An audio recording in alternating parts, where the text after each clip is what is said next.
सतगुर आयो शरण तुम्हारी, मिलै सुख नाम हर सुबह, चिंता लाहे हमारी। अवर ना सूझै दूजी ठाहर, हार परियों तो द्वारी। लेखा छोड़ आलेखन छुपै, हम निर्गुण लेहु उभारी। सद बख्शिंद सदा मेहरबाना, सबना दे आधारी। नानक दास संत पाछै परियो, राख लेहो एह बारी। बेशुमार अथाह अगंत अतुल, ज्यों बुलाओ त्यों नानक दास बोले। सतनाम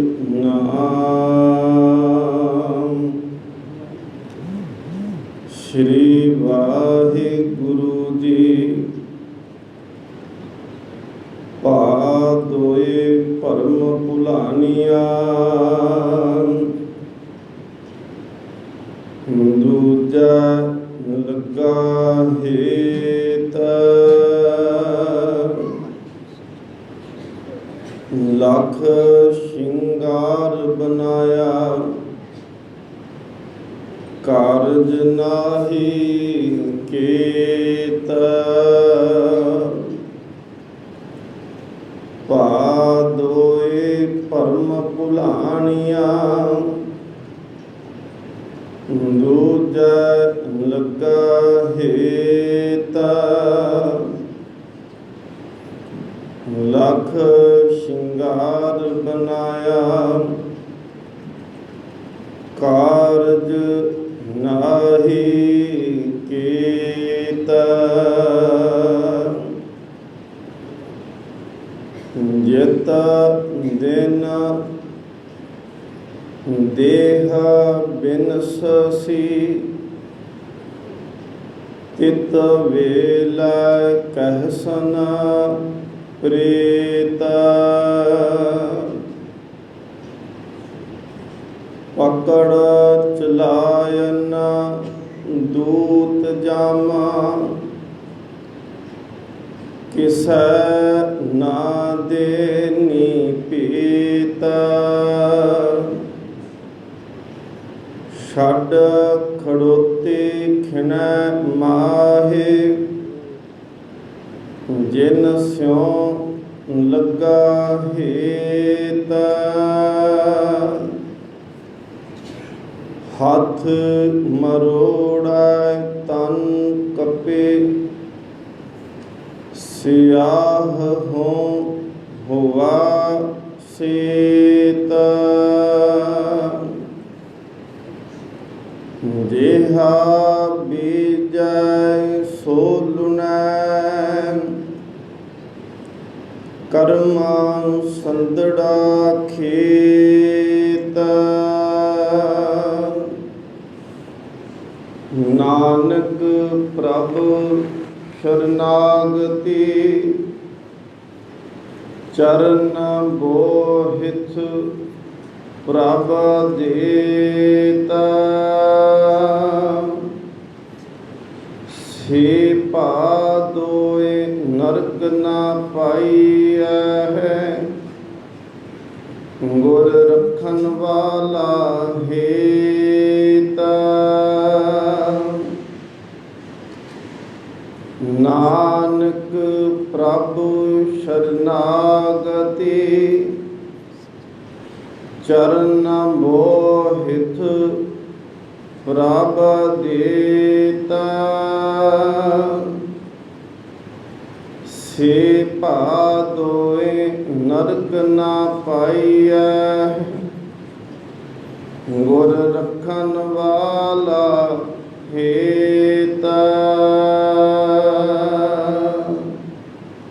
ਵਾਹਿਗੁਰੂ ਜੀ ਕਾ ਖਾਲਸਾ ਵਾਹਿਗੁਰੂ ਜੀ ਕੀ ਫਤਿਹ। ਪਰਮ ਸਨਮਾਨਯੋਗ ਜੁਗੋ ਜੁਗ ਅਟਲ ਤਖਤ ਚਵਰ ਛਤਰ ਦੇ ਮਾਲਕ ਸਤਿਗੁਰੂ ਗੁਰੂ ਗ੍ਰੰਥ ਸਾਹਿਬ ਮਹਾਰਾਜ ਪਾਤਸ਼ਾਹ ਜੀ ਦੀ ਪਾਵਨ ਪਵਿੱਤਰ ਹਜ਼ੂਰੀ ਅੰਦਰ ਬ੍ਰਹਮ ਗਿਆਨੀ ਮਹਾਂਪੁਰਖ ਸੰਤ ਪ੍ਰੇਮ ਸਿੰਘ ਜੀ ਮੁਰਾਲੇ ਵਾਲਿਆਂ ਦੇ ਪਾਵਨ ਪਵਿੱਤਰ ਅਸਥਾਨਾਂ ਤੇ ਭਾਦਰੋਂ ਮਹੀਨੇ ਦੀ ਸੰਗਰਾਂਦ ਦੇ ਸਜੇ ਹੋਏ ਵਿਸ਼ੇਸ਼ ਦੀਵਾਨਾਂ ਦੇ ਅੰਦਰ ਆਪ ਗੁਰੂ ਪਿਆਰ ਵਾਲੀਆਂ ਸੰਗਤਾਂ ਅੰਮ੍ਰਿਤ ਵੇਲੇ ਤੋਂ ਸਤਿਗੁਰੂ ਜੀ ਦੇ ਪਾਵਨ ਦਰਬਾਰ ਦੀਆਂ ਹਾਜ਼ਰੀਆਂ ਭਰ ਕੇ ਬਾਣੀ ਨੂੰ ਸੁਣ ਕੇ ਚੜ੍ਹੇ ਮਹੀਨੇ ਦੇ ਇਸ ਨਵੇਂ ਪਹਿਲੇ ਦਿਨ ਦੀ ਸ਼ੁਰੂਆਤ ਗੁਰਮਤਿ ਮਰਿਆਦਾ ਦੇ ਅਨੁਸਾਰ ਸਤਿਗੁਰੂ ਦੇ ਹੁਕਮ ਦੇ ਨਾਲ ਕਰਦੇ ਪਏ ਹੋ। ਸਤਿਗੁਰੂ ਗੁਰੂ ਅਰਜਨ ਦੇਵ ਮਹਾਰਾਜ ਪਾਤਸ਼ਾਹ ਜੀ ਨੇ ਹਰੇਕ ਮਹੀਨੇ ਦੇ ਵਿਸ਼ੇ ਦੇ ਸੰਬੰਧ ਦੇ ਵਿੱਚ ਸ਼ਬਦ ਉਚਾਰਨ ਕੀਤਾ ਤੇ ਉਸ ਬਾਣੀ ਨੂੰ ਸਤਿਗੁਰੂ ਮਹਾਰਾਜ ਨੇ 12 ਮਾਹ ਸਿਰਲੇਖ ਹੇਠ ਦਰਜ ਕੀਤਾ ਹੈ। ਅੱਜ ਦੇ ਸੰਬੰਧਿਤ ਮਹੀਨਾ ਅਸੀਂ ਭਾਦਰੋਂ ਆਖਦੇ ਹਾਂ ਤੇ ਸਤਿਗੁਰੂ ਮਹਾਰਾਜ ਨੇ ਭਾ ਦੋਏ ਲਿਖਿਆ ਹੈ। ਇਸ ਪਾਵਨ ਗੁਰਬਾਣੀ ਦੇ ਸ਼ਬਦ ਨੂੰ ਆਪ ਜੀ ਨੇ ਸਰਵਣ ਕਰਨਾ ਕੀਤਾ ਹੈ। ਵਿਚਾਰਾਂ ਦੀ ਪ੍ਰਾਰੰਭਤਾ ਤੋਂ ਪਹਿਲਾਂ ਆਓ ਸਤਿਗੁਰੂ ਮਹਾਰਾਜ ਜੀ ਦੇ ਚਰਨਾਂ ਦੇ ਵਿੱਚ ਸੀਸ ਝੁਕਾਉਣਾ ਕਰੀਏ। ਬਹੁਤ ਹੀ ਸਤਿਕਾਰਯੋਗ ਇਸ ਅਸਥਾਨ ਦੇ ਮੁੱਖ ਸੇਵਾਦਾਰ ਬੀਬੀ ਜਗੀਰ ਕੌਰ ਜੀ, ਉਹ ਵੀ ਸਤਿਗੁਰੂ ਮਹਾਰਾਜ ਜੀ ਦੀ ਪਾਵਨ ਗੋਦ ਦੇ ਅੰਦਰ ਬੈਠੇ ਨੇ। ਆਪ ਸੰਤਾਂ ਮਹਾਂਪੁਰਖਾਂ ਦੇ ਨਾਲ ਆਪ ਜੀ ਦਾ ਅਥਾਹ ਪ੍ਰੇਮ ਪਿਆਰ ਤੇ ਸ਼ਰਧਾ ਅਕੀਦਾ ਭਰੋਸਾ ਹੈ। ਸਭ ਤੋਂ ਪਹਿਲਾਂ ਸੰਤ ਬਾਬਾ ਪ੍ਰੇਮ ਸਿੰਘ ਜੀ ਮੁਰਾਲੇ ਵਾਲਿਆਂ ਦੇ ਇਸ ਅਸਥਾਨ ਦੀ ਚੜ੍ਹਦੀ ਕਲਾ ਵਾਸਤੇ ਇਸ ਅਸਥਾਨ ਦੇ ਮੁੱਖ ਸੇਵਾਦਾਰ ਬੀਬੀ ਜਗੀਰ ਕੌਰ ਜੀ ਦੀ ਚੜ੍ਹਦੀ ਕਲਾ ਲਈ ਔਰ ਆਪ ਸੰਗਤਾਂ ਜਿਹੜੇ ਵੀ ਇਸ ਅਸਥਾਨ ਦੇ ਨਾਲ ਜੁੜੇ ਉੱਤੇ ਮਨ ਕਰਕੇ ਭਾਵਨਾ ਕਰਕੇ ਸ਼ਰਧਾ ਕਰਕੇ ਧੰਨ ਕਰਕੇ ਮਹਾਂਪੁਰਖਾਂ ਦੇ ਚਰਨਾਂ ਦੇ ਵਿੱਚ ਆਪ ਸਮਰਪਿਤ ਹੋ। ਸਤਿਗੁਰੂ ਮਹਾਰਾਜ ਜੀ ਦੇ ਚਰਨਾਂ ਦੇ ਵਿੱਚ ਇੱਕ ਚੜ੍ਹਦੀ ਕਲਾ ਦਾ ਜ਼ਿਕਾਰਾ ਤੇ ਉਸ ਤੋਂ ਬਾਅਦ ਵਿੱਚ ਜੋ ਮਹੀਨੇ ਦੇ ਅਖਰੀ ਅਰਥ ਨੇ ਆਪਾਂ ਸਰਵਣ ਕਰਨੇ ਨੇ। ਆਪ ਸੰਗਤਾਂ ਅਸੀਸ ਬਖਸ਼ੋ। ਬੋਲੇ ਸੋ ਨਿਹਾਲ। ਸਤਿਗੁਰੂ ਮਹਾਰਾਜ ਪਾਤਸ਼ਾਹ ਜੀ ਬਖਸ਼ਿਸ਼ ਕਰਨ ਅਸੀਂ ਮਨ ਕਰਕੇ ਸਰੀਰ ਕਰਕੇ ਗੁਰੂ ਦੀ ਹਜ਼ੂਰੀ ਵਿੱਚ ਬੈਠੀਏ। ਅਸੀਂ ਅੱਜ ਜੋ ਸਤਿਗੁਰੂ ਨੇ ਸਾਨੂੰ ਫਰਮਾਨ ਦਿੱਤਾ ਹੈ ਅਸੀਂ ਸੁਣ ਕੇ ਇਸ ਨੂੰ ਮੰਨਣਾ ਕਰੀਏ ਤੇ ਇਸ ਦੇ ਅਨੁਸਾਰ ਇਸ ਮਹੀਨੇ ਨੂੰ ਬਤੀਤ ਕਰਨਾ ਕਰੀਏ। ਆਰੰਭ ਦੇ ਵਿੱਚ ਸਤਿਗੁਰੂ ਮਹਾਰਾਜ ਉਹਨਾਂ ਦੀ ਗੱਲ ਕਰਦੇ ਨੇ ਜਿਹੜੇ ਪਰਮਾਤਮਾ ਤੋਂ ਟੁੱਟੇ ਹੋਏ ਨੇ ਤੇ ਅਖੀਰ ਤੇ ਜਾ ਕੇ ਸਤਿਗੁਰੂ ਮਹਾਰਾਜ ਉਹਨਾਂ ਦੀ ਗੱਲ ਕਰਦੇ ਨੇ ਜਿਹੜੇ ਗੁਰੂ ਚਰਨਾਂ ਦੇ ਨਾਲ ਜੁੜ ਕੇ ਤੇ ਜੀਵਨ ਨੂੰ ਸਫਲਾ ਕਰਦੇ ਨੇ। ਆਓ ਅਸੀਸ ਬਖਸ਼ੋ। ਕੋਈ ਵੀ ਰਸਨਾ ਵਾਂਝੀ ਨਾ ਰਹੇ। ਰਸਨਾ ਨੂੰ ਪਵਿੱਤਰ ਕਰੋ। ਉਚਾਰਨ ਕਰੋ ਜੀ ਸਤਨਾਮ ਸ਼੍ਰੀ ਵਾਹਿਗੁਰੂ ਜੀ। ਫਿਰ ਸਾਰੇ ਕਰੋ ਜੀ ਕਿਰਪਾ। ਆਖੋ ਜੀ ਸਤਨਾਮ ਸ਼੍ਰੀ ਵਾਹਿਗੁਰੂ ਜੀ। ਭਾ ਦੋਏ ਭਰਮ ਭੁਲਾਨੀਆਂ ਦੂਜੈ ਲੱਗਾ ਹੇਤ। ਸਤਿਗੁਰੂ ਗੁਰੂ ਅਰਜਨ ਦੇਵ ਮਹਾਰਾਜ ਪਾਤਸ਼ਾਹ ਜੀ ਨੇ ਪਹਿਲਾ ਸ਼ਬਦ ਵਰਤਿਆ ਹੈ ਭਾ ਦੋਏ। ਸਤਿਗੁਰੂ ਮਹਾਰਾਜ ਕਹਿੰਦੇ ਨੇ ਕਿ ਦੋਏ ਭਾ ਦੇ ਇਹਦੇ ਅਰਥ ਕੀਤੇ ਨੇ ਵਿਦਵਾਨਾਂ ਨੇ ਕਿ ਇੱਕ ਪਾਸੇ ਖਿਆਲ ਨਾ ਹੋਣਾ, ਦੋ ਦੋ ਖਿਆਲ ਇਕੱਠੇ ਚੱਲਣੇ। ਜਿਵੇਂ ਇਸ ਮਹੀਨੇ ਦੀ ਰੁੱਤ ਵੀ ਹੈ, ਕੁਦਰਤੀ ਤੌਰ 'ਤੇ ਅਸੀਂ ਦੇਖਦੇ ਹਾਂ ਕਦੀ ਬਾਰਿਸ਼ ਹੋ ਜਾਣੀ, ਮੀਂਹ ਪੈ ਜਾਣਾ, ਥੋੜ੍ਹੀ ਜਿਹੀ ਠੰਡੀ ਹਵਾ ਵਗਣੀ, ਫਿਰ ਧੁੱਪ ਲੱਗਣੀ ਅਤੇ ਚਮਾਸਾ ਲੱਗਣਾ। ਸਤਿਗੁਰੂ ਮਹਾਰਾਜ ਕਹਿੰਦੇ ਜਿਵੇਂ ਮੌਸਮ ਦੇ ਵਿੱਚ ਇਹ ਤਬਦੀਲੀ ਹੈ, ਦੋ ਤਰ੍ਹਾਂ ਦਾ ਮੌਸਮ ਲਗਾਤਾਰ ਹੀ ਚੱਲਦਾ ਰਹਿਣਾ, ਕਦੀ ਮੀਂਹ ਪੈਣਾ ਅਤੇ ਕਦੀ ਧੁੱਪ ਲੱਗਣੀ। ਇਸੇ ਤਰ੍ਹਾਂ ਹੀ ਸਾਡੇ ਮਨ ਦੀ ਵੀ ਹਾਲਤ ਹੁੰਦੀ ਹੈ। ਮਨ ਕਰਕੇ ਕਦੀ ਤਾਂ ਅਸੀਂ ਗੁਰੂ ਵਾਲੇ ਪਾਸੇ ਝੁਕਦੇ ਹਾਂ ਅਤੇ ਕਦੀ ਅਸੀਂ ਪਿੱਠ ਕਰਕੇ ਗੁਰੂ ਵੱਲੇ ਬੈਠ ਜਾਂਦੇ ਹਾਂ। ਕਦੇ ਅਸੀਂ ਗੁਰਮਤਿ ਦੀ ਗੱਲ ਦੇ ਉੱਤੇ ਪਹਿਰਾ ਦੇਣ ਦਾ ਯਤਨ ਕਰਦੇ ਹਾਂ ਅਤੇ ਕਦੀ ਅਸੀਂ ਗੁਰੂ ਤੋਂ ਮੁੱਖ ਮੋੜ ਕੇ ਜਬ ਇਹ ਗਹੇ ਵਿਪਰਨ ਕੀ ਰੀਤ ਤੋਂ ਮੈਂ ਨਾ ਕਰੂੰ ਇਨਕੀ ਪ੍ਰਤੀਤ ਵਿਪਰਨ ਰੀਤਾਂ ਵਾਲੇ ਪਾਸੇ ਤੁਰ ਪੈਂਦੇ। ਸਤਿਗੁਰੂ ਮਹਾਰਾਜ ਪਾਤਸ਼ਾਹ ਕਹਿੰਦੇ ਇਹ ਭਰਮ ਹੈ, ਇਹਨੂੰ ਦੁਚਿੱਤਾਪਨ ਕਿਹਾ ਹੈ। ਭਾ ਦੋਏ ਇਸ ਦਾ ਨਾਂ ਹੈ ਕਿ ਦੋ ਤਰੀਕੇ ਦੇ ਜਿਹੜੇ ਫੁਰਨੇ ਜਿਹੜੇ ਅੰਦਰ ਪੈਦਾ ਹੋਣੇ ਸ਼ੁਰੂ ਹੋ ਜਾਣੇ। ਸਤਿਗੁਰੂ ਮਹਾਰਾਜ ਨੇ ਅੱਗੇ ਸ਼ਬਦ ਵਰਤਿਆ ਹੈ ਭਰਮ। ਬਾਬਾ ਰਵਿਦਾਸ ਸਾਹਿਬ ਜੀ ਦੀ ਬਾਣੀ ਜਦੋਂ ਗੁਰੂ ਗ੍ਰੰਥ ਸਾਹਿਬ ਮਹਾਰਾਜ ਵਿੱਚ ਪੜ੍ਹਦੇ ਹਾਂ ਅਤੇ ਉਹਨਾਂ ਦਾ ਇੱਕ ਸ਼ਬਦ ਹੈ, ਅਕਸਰ ਹੁਕਮਨਾਮੇ ਦੇ ਵਿੱਚ ਅਸੀਂ ਸਰਵਣ ਕੀਤਾ ਹੈ। ਭਗਤ ਰਵਿਦਾਸ ਜੀ ਕਹਿੰਦੇ ਨੇ ਜਬ ਹਮ ਹੋਤੇ ਤਬ ਤੂੰ ਨਾਹੀਂ, ਅਬ ਤੂੰ ਹੀ ਮੈਂ ਨਾਹੀਂ, ਅਪਰਮ ਕੀ ਹੈ। ਬਾਣੀ ਦੀ ਵਿਆਖਿਆ ਕਰਦੀ ਪਈ ਹੈ।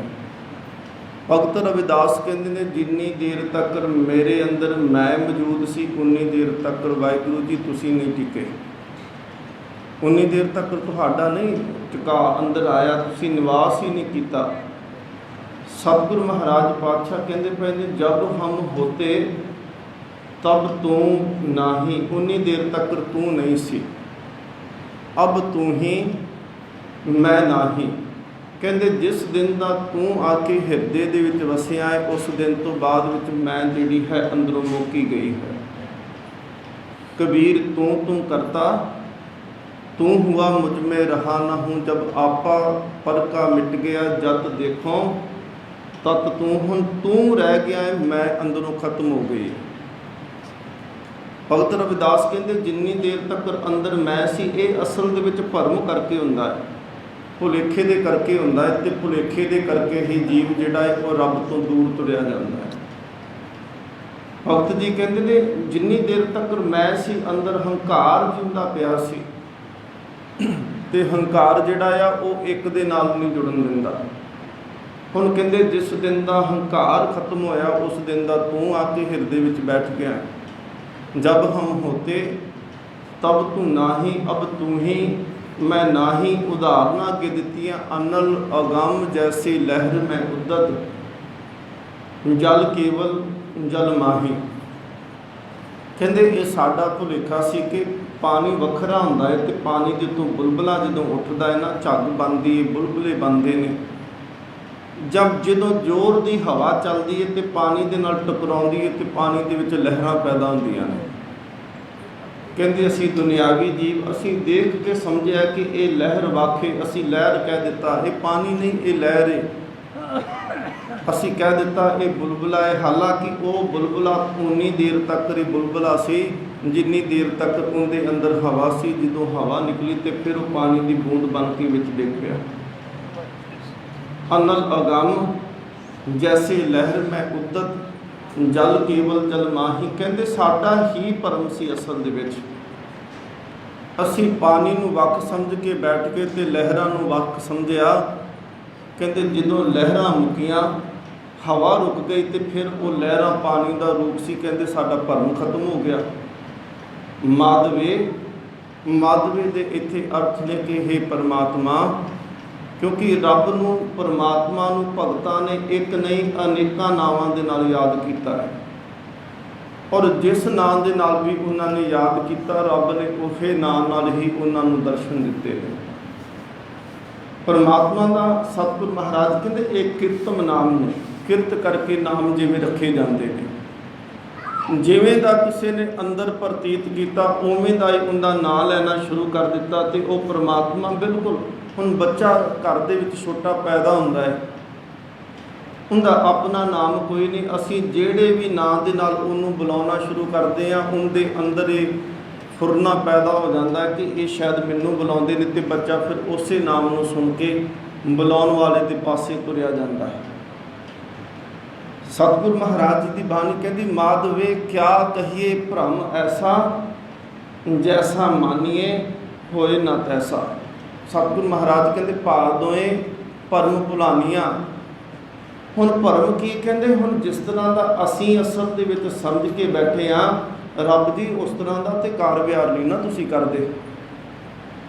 ਤੁਹਾਡੀ ਸਮਝ ਹੋ ਰਹੀ, ਸਾਡੀ ਸਮਝ ਹੋ ਰਹੀ, ਅਸੀਂ ਲਹਿਰਾਂ ਨੂੰ ਵੱਖ ਸਮਝ ਕੇ ਬੈਠੇ ਹਾਂ ਕਿ ਪਰਮਾਤਮਾ ਤੂੰ ਤੇ ਲਹਿਰਾਂ ਦੇ ਵਿੱਚ ਵੀ ਤੂੰ ਆਪ ਹੈ ਤੇ ਉਸ ਸਮੁੰਦਰ ਦੇ ਵਿੱਚ ਵੀ ਤੂੰ ਆਪ ਸੀ। ਜੇ ਸਮੁੰਦਰ ਪਾਣੀ ਸ਼ਾਂਤ ਹੈ ਫਿਰ ਵੀ ਪਾਣੀ ਹੈ, ਤੇ ਜੇ ਲਹਿਰ ਬਣ ਗਈ ਉਹ ਫਿਰ ਵੀ ਪਾਣੀ ਦਾ ਰੂਪ ਹੀ ਹੈ।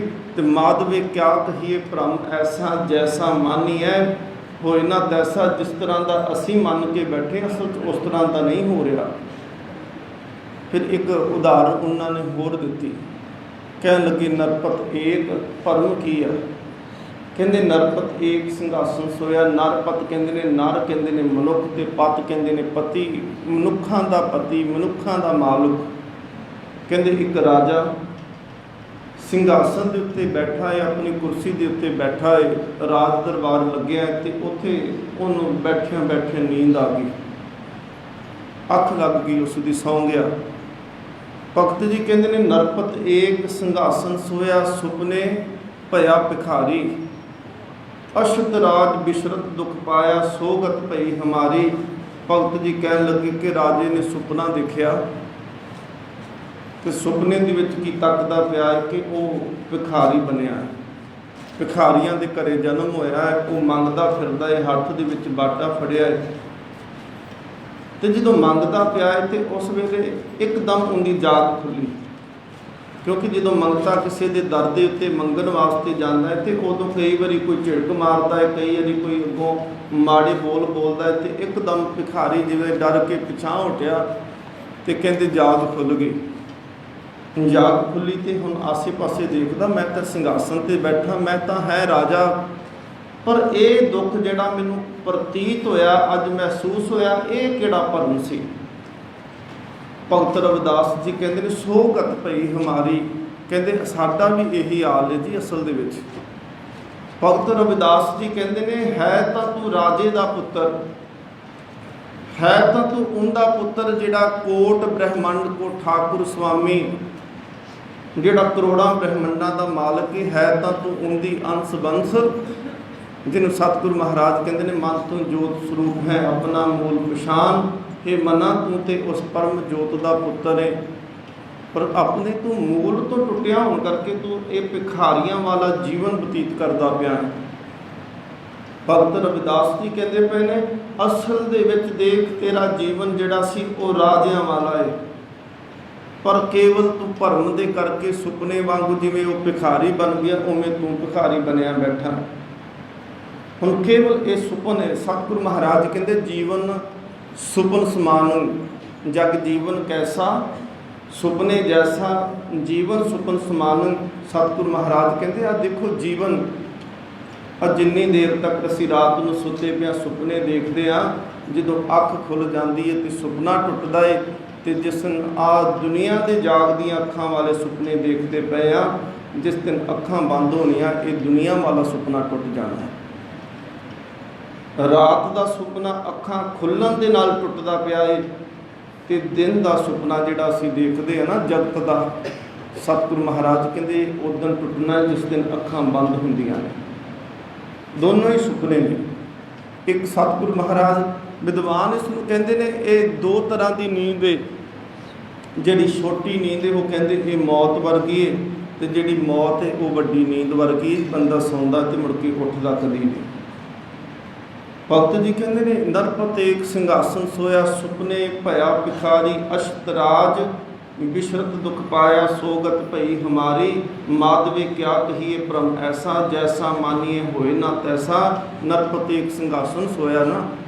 अगे उन्होंने कहा कि राज भुअंग प्रसंग जैसी है। हुण राज के इत्थे अर्थ ने रस्सी, राज पदवी ਸਿੰਘਾਸਨ नहीं। ਕਹਿਣ ਲੱਗੇ ਜਿਵੇਂ ਹਨੇਰਾ ਹੋਵੇ ਰਾਤ ਦਾ ਤੇ ਵਿਹੜੇ ਦੇ ਵਿੱਚ ਅਸੀਂ ਘਰ ਨੂੰ ਜਦੋਂ ਰਾਤ ਨੂੰ ਸੌਣ ਲੱਗੇ ਕੋਈ ਰੱਸੀ ਹੱਥ 'ਚ ਆਈ ਤੇ ਅਸੀਂ ਉਹਨੂੰ ਵਿਹੜੇ ਦੇ ਵਿੱਚ ਸੁੱਟ ਦਿੱਤਾ। ਹਨੇਰਾ ਹੋ ਗਿਆ, ਰਾਤ ਪੈ ਗਈ ਤੇ ਰਾਤ ਵੀ ਹਨੇਰੀ ਸੀ, ਬਾਹਰ ਚਾਨਣ ਕੋਈ ਨਹੀਂ। ਰਾਤ ਨੂੰ ਅਚਾਨਕ ਕੋਈ ਆਵਾਜ਼ ਆਈ, ਅਸੀਂ ਉੱਠ ਕੇ ਵਿਹੜੇ ਦੇ ਵਿੱਚ ਆਈਏ ਤੇ ਇੱਕਦਮ ਕਿਸੇ ਰੱਸੀ ਦੇ ਉੱਤੇ ਪੈਰ ਭਾਵੇਂ ਆ ਜਾਏ ਤੇ ਬੰਦਾ ਡਰ ਜਾਂਦਾ ਹੈ। ਰੱਸੀ ਵੀ ਹਨੇਰੇ ਦੇ ਵਿੱਚ ਸੱਪ ਲੱਗਦੀ ਪਈ ਹੈ ਤੇ ਕਹਿੰਦੇ ਰਾਜ ਭੁਅੰਗ, ਭੁਅੰਗ ਕਹਿੰਦੇ ਨੇ ਸੱਪ ਨੂੰ ਤੇ ਰਾਜ ਕਹਿੰਦੇ ਨੇ ਰੱਸੀ ਨੂੰ। ਰਾਜ ਭੁਅੰਗ ਪ੍ਰਸੰਗ ਜੈਸੇ ਹੈ ਅਬ ਕਿਛ ਮਰਮ ਜਨਾਇਆ, ਕਣਕ ਕਟਕ ਜੈਸੇ ਭੂਲ ਪਰੇ ਅਬ ਕਹਤੇ ਕਹਿਨ ਨਾ ਆਇਆ।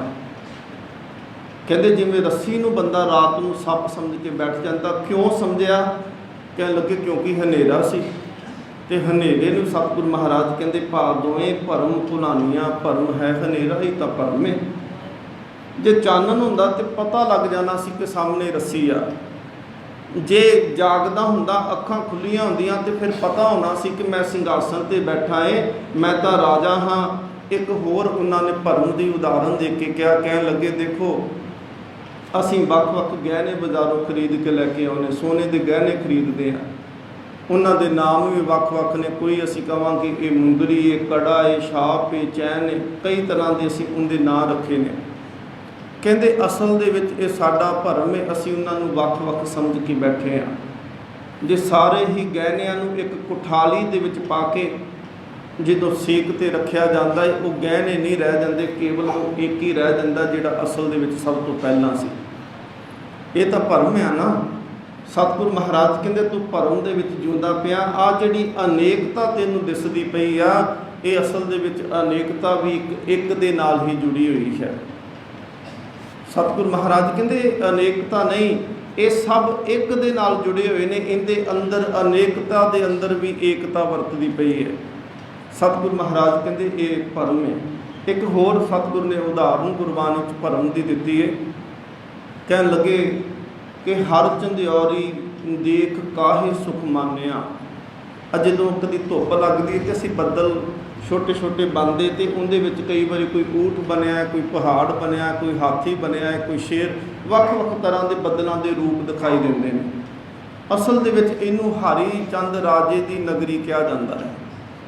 ਕਹਿੰਦੇ ਹਰੀ ਚੰਦ ਰਾਜਾ ਆਪਣੇ ਆਪ ਦੇ ਵਿੱਚ ਬੜਾ ਤਪਸਵੀ, ਤੇ ਜਦੋਂ ਉਹਦਾ ਤਪ, ਉਹਦਾ ਅੰਤਲਾ ਸਮਾਂ ਆਇਆ ਤੇ ਉਹਨੇ ਕਿਹਾ ਜੀ ਮੈਂ ਨਹੀਂ ਜਾਣਾ। ਕਹਿੰਦੇ ਨਹੀਂ, ਸਮਾਂ ਹੈ, ਜਾਣਾ ਤੇ ਪੈਣਾ ਹੈ। ਉਹ ਕਹਿੰਦੇ ਮੈਂ ਆਪਣੀ ਨਗਰੀ ਨੂੰ ਬੜਾ ਪਿਆਰ ਕਰਦਾ, ਮੈਂ ਚਾਹੁੰਦਾ ਕਿ ਮੈਂ ਆਪਣੀ ਨਗਰੀ ਨੂੰ ਵੀ ਨਾਲ ਖੜਾ। ਸਵਰਗਾਂ ਦਾ ਉਹਨੂੰ ਹੋ ਗਿਆ ਕਿ ਤੈਨੂੰ ਸਵਰਗ ਮਿਲਣੇ ਨੇ। ਉਹ ਕਹਿੰਦਾ ਮੈਂ ਇਕੱਲਾ ਸਵਰਗਾਂ 'ਚ ਨਹੀਂ ਜਾਣਾ, ਮੈਂ ਸਾਰੇ ਆਪਣੇ ਪ੍ਰਜਾ ਨੂੰ ਵੀ ਨਾਲ ਲੈ ਕੇ ਜਾਵਾਂਗਾ। ਮੈਂ ਨਹੀਂ ਚਾਹੁੰਦਾ ਕਿ ਇੱਥੇ ਕੋਈ ਦੁੱਖ ਹੋਵੇ। ਉਹਨਾਂ ਨੇ ਕਿਹਾ ਕਿ ਚਲੋ ਠੀਕ ਹੈ, ਲੈ ਚੱਲ। ਉਹ ਕਹਿੰਦੇ ਜਦੋਂ ਹਰੀ ਚੰਦ ਰਾਜਾ ਜਾਂਦਾ ਪਿਆ ਹੈ ਨਾ, ਤੇ ਪਿੱਛੇ ਪਿੱਛੇ ਸਾਰੇ ਉਹਦੇ ਜੋ ਊਠ, ਘੋੜੇ, ਰਾਜੇ, ਜੋ ਵੀ ਉਹਦੀ ਪ੍ਰਜਾ ਸੀ, ਉਹ ਵੀ ਨਾਲ ਨਾਲ ਪਿੱਛੇ ਤੁਰੀ ਜਾਂਦੀ ਹੈ। ਕਹਿੰਦੇ ਰਸਤੇ ਦੇ ਵਿੱਚ ਇਹ ਮਿੱਥ ਦੀ ਉਦਾਹਰਨ ਹੈ, ਮਿੱਥ ਹੈ, ਹਕੀਕਤ ਨਹੀਂ। ਸਤਿਗੁਰੂ ਮਹਾਰਾਜ ਨੇ ਕਿਹਾ ਭਰਮ ਕੀ ਹੁੰਦਾ ਅਸਲ ਦੇ ਵਿੱਚ। ਕਹਿੰਦੇ ਜਦੋਂ ਉਹਨੇ ਪਿੱਛੇ ਪਰਤ ਕੇ ਦੇਖਿਆ, ਹੰਕਾਰ ਮਨ ਦੇ ਵਿੱਚ ਆ ਗਿਆ। ਕਹਿੰਦਾ ਵੇਖੋ ਮੇਰੇ ਵਰਗਾ ਕੋਈ ਰਾਜਾ ਹੋਣਾ ਜਿਹੜਾ ਇਕੱਲਾ ਸਵਰਗਾਂ 'ਚ ਨਹੀਂ ਚੱਲਿਆ, ਸਾਰਾ ਆਪਣਾ ਨਗਰ ਹੀ ਨਾਲ ਲੈ ਕੇ ਚੱਲਿਆ। ਕਹਿੰਦੇ ਕੁਦਰਤ ਦੀ ਕਲਾ ਵਾਪਰੀ, ਬਸ ਉਹ ਸਾਰੇ ਉੱਥੇ ਹੀ ਟਿਕ ਗਏ। ਕਹਿੰਦੇ ਨਹੀਂ, ਹੁਣ ਤੇਰੇ ਅੰਦਰ ਹੰਕਾਰ ਹੋ ਗਿਆ, ਨਾ ਤੇ ਤੈਨੂੰ ਮਿਲਣਾ ਤੇ ਨਾ ਇਹਨਾਂ ਨੂੰ ਕੁਝ ਮਿਲਣਾ। ਕਹਿੰਦੇ ਉਹ ਹਰ ਚੰਦਿਆਰੀ ਉਹਨੂੰ ਆਖਦੇ ਨੇ। ਕਹਿੰਦੇ ਅਸਲ ਦੇ ਵਿੱਚ ਉੱਥੇ ਊਠ ਬਣਿਆ ਦਿਖਾਈ ਦਿੰਦਾ ਹੈ, ਘੋੜਾ ਦਿਸਦਾ ਹੈ, ਕੁੱਤਾ ਬਣਿਆ ਦਿਸਦਾ ਹੈ, ਕੋਈ ਹੋਰ ਚੀਜ਼ਾਂ ਬਣੀਆਂ, ਮਨੁੱਖਾਂ ਦੇ ਸਰੀਰ ਬਣੇ ਦਿਖਦੇ ਨੇ, ਪਰ ਅਸਲ ਦੇ ਵਿੱਚ ਉਹ ਹੈ ਨਹੀਂ, ਕੇਵਲ ਭਰਮ ਹੈ, ਕੇਵਲ ਭੁਲੇਖਾ ਹੈ। ਸਤਿਗੁਰੂ ਮਹਾਰਾਜ ਕਹਿੰਦੇ ਤੇ ਬੰਦੇ ਦਾ ਬਸ ਇਸੇ ਤਰ੍ਹਾਂ ਭਰਮ ਹੈ, ਜਿਵੇਂ ਕਹਿੰਦੇ ਹਿਰਨ ਰੇਤਾ ਦੇ ਵਿੱਚ ਦੌੜਦਾ ਏ ਤੇ ਦੌੜਦਾ ਦੌੜਦਾ ਸੋਚਦਾ ਹੈ ਕਿ ਸ਼ਾਇਦ ਪਾਣੀ ਅੱਗੇ ਹੋਵੇਗਾ, ਅਸਲ ਦੇ ਵਿੱਚ ਉਹ ਰੇਤਾ ਦੇ ਕੰਨ ਚਮਕਦੇ ਪਏ ਨੇ। ਤੇ ਕਹਿੰਦੇ ਤੇਰੀ ਭਟਕਣਾ, ਤੇਰੀ ਦੌੜ ਤੈਨੂੰ ਮੌਤ ਵਾਲੇ ਪਾਸੇ ਲੈ ਕੇ ਜਾਂਦੀ, ਜੇ ਟਿਕ ਜਾਵੇਂ ਤਾਂ ਉਹਦੇ ਵਿੱਚ ਜ਼ਿੰਦਗੀ ਹੈ।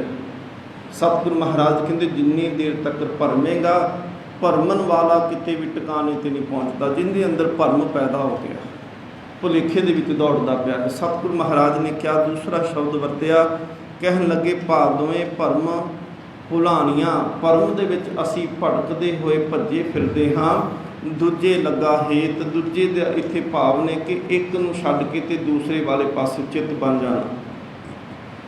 ਜਦੋਂ ਇੱਕ ਦੀ ਗੱਲ ਆਉਂਦੀ ਹੈ ਤੇ ਉੱਥੇ ਇੱਕ ਦੀ ਗੱਲ ਕੀਤੀ ਜਾਂਦੀ, ਇੱਕ ਕੇਵਲ ਪਰਮਾਤਮਾ ਤੇ ਅਕਾਲ ਪੁਰਖ ਵਾਹਿਗੁਰੂ ਹੈ। ਤੇ ਇੱਕ ਤੋਂ ਬਗੈਰ ਜੋ ਕੁਝ ਵੀ ਦਿਖਾਈ ਦਿੰਦਾ ਪਿਆ, ਸਤਿਗੁਰੂ ਮਹਾਰਾਜ ਕਹਿੰਦੇ ਨੇ ਇਹ ਸਭ ਕੁਝ ਬਿਨਸਣ ਵਾਲਾ ਹੈ। ਜਿਵੇਂ ਸੁਪਨਾ ਜਿਹੜਾ ਸੱਚ ਨਹੀਂ ਹੁੰਦਾ ਤੇ ਜਾਗਦੀਆਂ ਅੱਖਾਂ ਵਾਲਾ ਵੀ ਸੁਪਨਾ ਸੱਚ ਨਹੀਂ। ਸਤਿਗੁਰੂ ਮਹਾਰਾਜ ਕਹਿੰਦੇ ਨੇ ਦੂਜੇ ਲੱਗਾ ਹੇਤ। ਭਾਈ ਗੁਰਦਾਸ ਸਾਹਿਬ ਜੀ ਇਸ ਦੀ ਵਿਆਖਿਆ ਕਰਦੇ ਨੇ, ਦੂਜਾ ਹੇਤ ਕੀ ਆ। ਉਹਨਾਂ ਨੇ ਕਿਹਾ ਕਿ ਦੋ ਦਰਪਣ ਦੇਖੇ ਏਕ ਸੇ ਅਨੇਕ ਰੂਪ। ਕਹਿੰਦੇ ਜਿਵੇਂ ਬੰਦੇ ਨੇ ਸ਼ੀਸ਼ਾ ਇੱਕ ਲਾਇਆ ਹੋਵੇ ਤੇ ਉਹਨੂੰ ਇੱਕ ਆਪਣਾ ਚਿਹਰਾ ਦਿਖਾਈ ਦਿੰਦਾ, ਪਰ ਜੇ ਦੋ ਸ਼ੀਸ਼ੇ ਲਾ ਕੇ ਉਹਦੇ 'ਤੇ ਤੱਕਣ ਦੀ ਕੋਸ਼ਿਸ਼ ਕਰੇ, ਅੱਗੇ ਪਿੱਛੇ ਦੋਨੋਂ ਸ਼ੀਸ਼ੇ ਲਾਏ ਨੇ ਤੇ ਕਹਿੰਦੇ ਇੱਕ ਨਹੀਂ ਅਨੇਕਾਂ ਨੂੰ ਆਪਦੇ ਰੂਪ ਦਿਖਾਈ ਦੇਣ ਲੱਗ ਪੈਂਦੇ, ਕਲੀਅਰ ਨਹੀਂ ਦਿਸੇਗਾ ਉਹਨੂੰ ਬਿਲਕੁਲ। ਕਹਿਣ ਲੱਗੇ ਸਤਿਗੁਰੂ ਮਹਾਰਾਜ ਬਾਣੀ ਭਾਈ ਗੁਰਦਾਸ ਸਾਹਿਬ ਜੀ ਕਹਿੰਦੇ ਪਏ ਨੇ ਕਿ ਦੋ ਦਰਪਣ ਦੇਖੇ ਏਕ ਸੇ ਅਨੇਕ ਰੂਪ, ਦੋ ਨਾਉ ਪਾਵ ਧਰੇ ਪਹੁੰਚੇ ਨਾ ਪਾਰ ਹੈ। ਕਹਿੰਦੇ ਬੰਦਾ ਸੋਚੇ ਕਿ ਮੈਂ ਦਰਿਆ ਪਾਰ ਕਰਨਾ ਹੈ ਤੇ ਛੇਤੀ ਨਾਲ ਕਰਨਾ ਹੈ। ਹੁਣ ਇੱਕ ਬੇੜੀ ਤਾਂ ਲੇਟ ਕਰ ਸਕਦੀ, ਕਹਿੰਦਾ ਦੋ ਬੇੜੀਆਂ ਦੇ ਵਿੱਚ ਪੈਰ ਰੱਖ ਲੈਂਦਾ ਕਿ ਛੇਤੀ ਦੋ ਮਨਾ ਚਲਾਉਣਗੇ, ਮੈਂ ਛੇਤੀ ਭਾਰ ਮੇਰਾ ਵੰਡਿਆ ਜਾਏਗਾ, ਛੇਤੀ ਪਾਰ ਲੰਘ ਜਾਵਾਂਗਾ।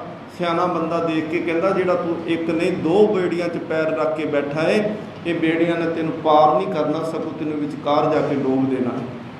ਬੇੜੀਆਂ ਜਦੋਂ ਪਾਣੀ ਤੇਜ਼ ਆਇਆ ਉਹ ਵੱਖ-ਵੱਖ ਹੋ ਜਾਣਗੀਆਂ। ਦੋ ਨਾਉ ਪਾਵ ਧਰੇ ਪਹੁੰਚੇ ਨਾ ਪਾਰ ਹੈ, ਦੋ ਦਿਸ਼ਾ ਗਹੇ ਗਹਾਏ ਸੇ ਹਾਥ ਪਾਉ ਟੁੱਟੇ, ਦੋ ਰਾਹੇ ਦੋ ਚਿੱਤ ਹੋਏ ਭੂਲ ਪੱਗ ਧਾਰ ਹੈ। ਕਹਿੰਦੇ ਬੰਦਾ ਖੁੱਭਿਆ ਹੋਵੇ ਚਿੱਕੜ ਦਲਦਲ ਦੇ ਵਿੱਚ, ਆਪਣੇ ਆਪ ਨਿਕਲ ਨਹੀਂ ਸਕਦਾ ਤੇ ਹੱਥ ਇੱਕ ਨੂੰ ਫੜਾਵੇਗਾ ਤੇ ਚਿੱਕੜ ਤੋਂ ਨਿਕਲ ਸਕਦਾ ਜੇ। ਸਤਿਗੁਰੂ ਮਹਾਰਾਜ ਕਹਿੰਦੇ ਪੰਕਜ ਮੋਹ ਪੱਗ ਨਹੀਂ ਚਾਲੇ, ਹਮ ਦੇਖਾ ਤਹ ਡੁੱਬੀ ਅਲੇ। ਅਸੀਂ ਤਾਂ ਚਿੱਕੜ ਦੇ ਮੋਹ ਰੂਪੀ ਚਿੱਕੜ ਦੇ ਵਿੱਚ ਫਸੇ ਹੋਏ ਆ। ਸਤਿਗੁਰੂ ਕਹਿੰਦੇ ਨੇ ਜੇ ਇੱਕ ਨੂੰ ਹੱਥ ਫੜਾਵੇਂ ਤਾਂ ਉਹ ਤਾਂ ਖਿੱਚ ਲੈਗਾ, ਤੇ ਜੇ ਤੂੰ ਦੋਵਾਂ ਨੂੰ ਬਾਹਾਂ ਖਿਲਾਰ ਕੇ ਕਹਵੇਂ ਕਿ ਸੱਜੇ ਵਾਲਾ ਇੱਧਰ ਨੂੰ ਖਿੱਚੇ ਤੇ ਖੱਬੇ ਵਾਲਾ ਉਹਨੂੰ ਖਿੱਚੇ, ਕਹਿੰਦੇ ਬਾਹਾਂ ਤੇ ਟੁੱਟ ਸਕਦੀਆਂ ਨੇ, ਨਿਕਲਣਾ ਤੂੰ ਉੱਥੋਂ ਕੋਈ ਨਹੀਂ। ਇਹਨੂੰ ਕਹਿੰਦੇ ਨੇ ਦੋਏ ਭਾਏ। ਇੱਕ ਨੂੰ ਹੱਥ ਫੜਾਏਗਾ, ਇੱਕ ਦਾ ਬਣ ਕੇ ਰਹੇਗਾ। ਸਤਿਗੁਰੂ ਮਹਾਰਾਜ ਕਹਿੰਦੇ ਗੁਰੂ ਤੈਨੂੰ ਤਾਰ ਲੈਗਾ, ਜੇ ਦੋ ਦੋ ਪਾਸੇ ਤੁਰੇਗਾ ਤੇ ਡੁੱਬ ਜਾਏਗਾ। ਦੋ ਰਾਹੇ ਤੋਂ ਚਿੱਤ ਹੋਏ ਭੂਲ ਪੱਗ ਧਾਰ ਹੈ। ਹੁਣ ਕਹਿੰਦੇ ਜਿਹੜਾ ਬੰਦਾ ਚੌਂਕ ਦੇ ਵਿੱਚ ਖਲੋਤਾ ਹੋਵੇ, ਪਤਾ ਨਾ ਹੋਵੇ ਕਿ ਜਾਣਾ ਕਿਹਨੂੰ, ਗਲਤ ਰਸਤੇ ਨੂੰ ਫੜ ਲਵੇ, ਤੇ ਕਹਿੰਦੇ ਉਹ ਬੰਦਾ ਕਈ ਕਿਲੋਮੀਟਰ ਦੀ ਦੂਰੀ ਤੇ ਜਾ ਕੇ ਮੁੜ ਕੇ ਸੋਚਦਾ ਨਹੀਂ ਮੈਂ ਤਾਂ ਸ਼ਾਇਦ ਗਲਤ ਆ ਗਿਆ। ਸਤਿਗੁਰੂ ਮਹਾਰਾਜ ਕਹਿੰਦੇ ਆ ਮਨੁੱਖਾ ਜਨਮ ਜਿਹੜਾ ਹੈ ਨਾ, ਇਹ ਅਸਲ ਦੇ ਵਿੱਚ ਸਤਿਗੁਰੂ ਮਹਾਰਾਜ ਕਹਿੰਦੇ ਨੇ ਤੈਨੂੰ ਮਿਲਿਆ ਹੈ ਕਿ ਤੂੰ ਪਰਮਾਤਮਾ ਦੇ ਵਾਲੇ ਪਾਸੇ ਤੁਰ ਸਕੇ। ਇਹ ਮਾਰਗ ਹੈ ਅਸਲ ਦੇ ਵਿੱਚ। ਚਰਨ ਸ਼ਰਨ ਗੁਰ ਏਕ ਪੈਂਡਾ, ਜਾਏ ਚੱਲ ਸਤਿਗੁਰ ਕੋਟ ਪੈਂਡਾ, ਆਗੇ ਹੋਏ ਲੇਤ ਹੈ। ਜੇ ਗੁਰੂ ਵਾਲੇ ਤੁਰੇਗਾ ਤੇ ਤਾਂ ਸਤਿਗੁਰ ਅੱਗੋਂ ਲਏਗਾ ਨਾ। ਅਸੀਂ ਰੋਜ਼ ਪੜ੍ਹਦੇ ਤਾਂ ਜ਼ਰੂਰ ਹੋਵਾਂਗੇ ਕਿ ਹਉ ਆਇਆ ਦੂਰੋਂ ਚੱਲ ਕੇ ਮੈਂ ਤੱਕੀ ਤੋ ਸ਼ਰਨਾਈ ਜੀਓ, ਮੈਂ ਆਸਾ ਰੱਖੀ ਚਿੱਤ ਮੈਂ ਮੇਰਾ ਸਭੋ ਦੁੱਖ। ਪਰ ਇਹ ਤਾਂ ਹੋਏਗਾ ਨਾ ਕਿ ਜੇ ਅਸੀਂ ਉਹਦੇ ਵਾਲੇ ਪਾਸੇ ਤੁਰਾਂਗੇ। ਸਤਿਗੁਰੂ ਮਹਾਰਾਜ ਪਾਤਸ਼ਾਹ ਕਹਿੰਦੇ ਪਏ ਨੇ ਜੇ ਇੱਕ ਦਾ ਰਸਤਾ ਛੱਡ ਕੇ ਕਿਸੇ ਹੋਰ ਪਾਸੇ ਨੂੰ ਮੁੜ ਗਿਆ, ਆ ਦੇਖ ਅੱਗੇ ਤੇਰਾ ਜਨਮ ਬੜੀ ਮੁਸ਼ਕਲ ਦੇ ਨਾਲ ਮਿਲਿਆ ਤੈਨੂੰ। ਮਾਨਸ ਜਨਮ ਬਹੁਰ ਨਹਿ ਪਾਵੇ, ਕਛੂ ਉਪਾਉ ਮੁਕਤ ਕਾ ਕਰ ਰੇ। ਸਤਿਗੁਰੂ ਮਹਾਰਾਜ ਕਹਿੰਦੇ ਨੇ ਕੂਕਰੇ ਸੁਕਰੇ ਜੋਨ ਭਰਮੇ ਤੋ ਲਾਜ ਨਾ ਆਈ, ਰਾਮ ਨਾਮ ਛਾੜ ਅੰਮ੍ਰਿਤ ਕਾਹੇ ਵਿਖਾਈ। ਸਤਿਗੁਰੂ ਮਹਾਰਾਜ ਪਾਤਸ਼ਾਹ ਕਹਿੰਦੇ ਨੇ ਕਈ ਜਨਮ ਪਏ ਕੀਟ ਪਤੰਗਾ, ਕਈ ਜਨਮ ਗੱਜ ਮੇਨ ਕੁਰੰਗਾ, ਕਈ ਜਨਮ ਪੰਖੀ ਸਰਪ ਹੋਇਓ, ਕਈ ਜਨਮ ਹੈਵਰ ਬ੍ਰਿਖ ਜੋਇਓ। ਮਿਲ ਜਗਦੀਸ਼ ਮਿਲਨ ਕੀ ਬਰੀਆ, ਚਿਰਨ ਕਾਲਹਿ ਦੇਹ ਸੰਦਰੀਆ। ਕਹਿੰਦੇ ਇਹ ਦੇਹ ਤਾਂ ਮਾਨਸ ਜਨਮ ਦੁਰਲਭ ਹੈ, ਹੋਏ ਨਾ ਬਾਰੇ ਬਾਹਰ, ਇਹ ਤਾਂ ਦੁਰਲਭ ਜਨਮ ਮਿਲਿਆ। ਜੇ ਐਕਤੀ ਇਸ ਪੈਂਡੇ ਤੋਂ ਅੱਗੇ ਲੰਘ ਗਿਆ, ਜੇ ਤਾਂ ਸਿੱਧਾ ਤੁਰਦਾ ਜਾਏਗਾ ਤੇ ਰੱਬ ਦੇ ਘਰੇ ਪਹੁੰਚੇਗਾ, ਨਹੀਂ ਤੇ ਫਿਰ ਉਹ 84 ਲੱਖ ਜੂਨਾਂ ਨੇ। ਸਤਿਗੁਰੂ ਮਹਾਰਾਜ ਪਾਤਸ਼ਾਹ ਕਹਿੰਦੇ ਨੇ ਬਾਣੀ ਸਾਨੂੰ ਬਾਰ-ਬਾਰ ਇਹ ਸੁਚੇਤ ਕਰਦੀ ਪਈ ਆ। ਕਹਿਣ ਲੱਗੇ ਕਿ ਦੁਰਲਭ ਜਨਮ ਪੁੰਨ ਫਲ ਪਾਇਓ, ਬਿਰਥਾ ਜਾਤ ਅਬ ਵੇਖੇ। ਅਗਿਆਨਤਾ ਦੇ ਕਰਕੇ, ਭਰਮ ਦੇ ਕਰਕੇ, ਭੁਲੇਖੇ ਦੇ ਵਿੱਚ ਪੈ ਕੇ ਆ ਦੁਰਲਭ ਜਨਮ ਸਤਿਗੁਰੂ ਕਹਿੰਦੇ ਜਿਹੜਾ ਮਿਲਿਆ, ਕਹਿਣ ਲੱਗੇ ਇਹ ਵਿਅਰਥ ਤੁਰਿਆ ਜਾਂਦਾ ਏ। सतगुरु महाराज उत्थे भाई गुरदास जी कहते ने, दो राहे दो चित्त होए भूल पग धार है, जे एक रस्ते ते तुरदा ते मंजिल ते पहुँच जाना सी, जे दुचित्ती दे विच तुरेगा तो किसी पासे ठिकाने ते नहीं पहुँचेगा। दो भूप जाके गाओ प्रजा ना सुखी होत, दो पुरखन की ना नार कुल वधू कार है। कहते मालिक एक दे होके बनीए तो उन्होंने सुहागन कह देता है। तो जिस कहते नगर के दो चौधरी बन के बैठ जान, जिस राज के दो राजे बैठे हो ना, वो आपस दे विच लड़ते रहते नहीं, मैं चंगा नहीं मैं चंगा, कहते उस नगर का भला कितों। अखीर ते भाई गुरदास साहब जी कहन लगे, गुरसिख होए आन देव टेक सेवक है। होवे गुरसिख ते होर दे पासे जाके सिर रगड़दा होवे, कदी मड़ियां ते जावे, कदी मसाना ते जावे, कदी पीरां दे जावे, कदी पैगंबरां दे चले जावे। कहन लगे गुरसिख होए आन देव टेक सेवक है, सहे जम डंड त्रिग जीवन त्रिकार है। कहते उनके जीवन ते तां लानत होनी चाहिए है ना। आ जीवन मनुखा ते मिलिया सी एक दा होने वास्ते। कहते तुलसीदास जी ने रामचरित्र मानस लिखिया, वो राम दे बड़े बड़े भगत सी। कहते एक बारी मथुरा दे विचों उन्हां नूं सुनेहा आया कि तुसीं साडे नगर दे विच आओ, असीं तुहाडा मान सम्मान करना है, तुसीं बड़े बड़े भगत जे, तुसीं जिहड़ा है वो रामचरित्र मानस लिख दिता, रामायण तुसीं लिखी है। तुलसीदास उत्थे गए, वो अगों लैण वास्ते भी आए, बड़ा उन्होंने आदर मान किया। मथुरा दे विच जदों फिर वो लैके गए, कहते चलो इत्थे तुहानूं मंदिर दिखाउने कृष्ण जी दे। उन्होंने एक एक मंदिर दिखाया, आ जी रन छौंडे, आ गोवर्धन धारी है, इत्थे उन्होंने आ काम किया, इत्थे आ कौतक किया। कहते तुलसीदास ना हर पासे हर एक मूर्ति उन्होंने देखी, कृष्ण दी मूर्तियां लगियां ने, पर वो किसी मूर्ति अगे झुके नहीं जी। पंडित ने हार के पुछ ही लिया, जो दिखाता पाया सी, कहना मैं सुनिया तुसीं बड़े वड्डे राम दे भगत, मैनूं तां देख के लगदा तुसीं नास्तिक बड़े वड्डे जे। कहंदा वो किवें? तुलसीदास पुछदा क्यों तेनों लग्या कि मैं नास्तिक हाँ?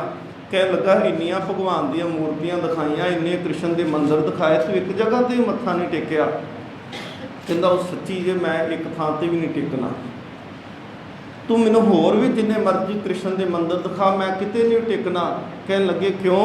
कह लगा मैं जिंदी वडियाई की, जिंदी मैं महिमा लिखी, जिंदा मैं ग्रंथ लिखिया, उनके मैं हत्थां दे विच बांसुरी नहीं देखी, उनके हत्थां दे विच मैं तीर कमान देखिया। कहंदे मैं राम दा भगत हाँ, पर कहंदे मैं केवल झुकदा भी राम दे अगे, मेरा जिहड़ा इष्ट मेरा भगवान है वो राम है। मैं भावें तू कवें कि एक कृष्ण भी उसे दा अवतार है, पर कहंदे मेरे जिहड़े खाबां दे विच, मेरे दिल दे विच मुरली वाला नहीं वसिया, उत्थे तां धनकधारी वसिया होया है। कहंदे दुचित्तापन नहीं होना चाहिए। ये तो साडे मन दे विच बिल्कुल ये पक्का निश्चा होना चाहिए कि असी जेकर आउणा है तो केवल गुरु ग्रंथ साहिब महाराज जी की शरण में आउणा है। एक नूं छड्ड के सतगुरु महाराज कहते ने एक छोड़ दूजे लगे, आसा दी वार दा बचन, एक छोड़ दूजे लगे डूबे से। हुण सतगुरु महाराज गुरु ग्रंथ साहिब महाराज जो हुक्म सानू बार बार करते आ कि जे एक नूं छड्ड के किसी होर दा लड़ फड़ लिया तो कहंदे तू डुब जाएगा, तैनूं तारना किसी ने नहीं। देखो असी एक पासे तो महापुरख बाबा प्रेम सिंह जी के दर ते आउणे आ ते पल्ला एक दा फड़ीए ते देखो भरोसे दे बेड़े जरूर पार हुंदे ने, भावें किते भी दुख। बाबा मक्खन शाह जी का असी जीवन पढ़िया, परसों गल की उन्हों का, चलो गुरु लादोरे दिवस सी आपां बड़े विस्तार दे नाल गल की ना। हुण बाबा मक्खन शाह जी के बारे लिखिया भाई संतोख सिंह जी ने, कहंदे नाल दे साथी कहंदे ने शाह अज आपां डुब जाना है।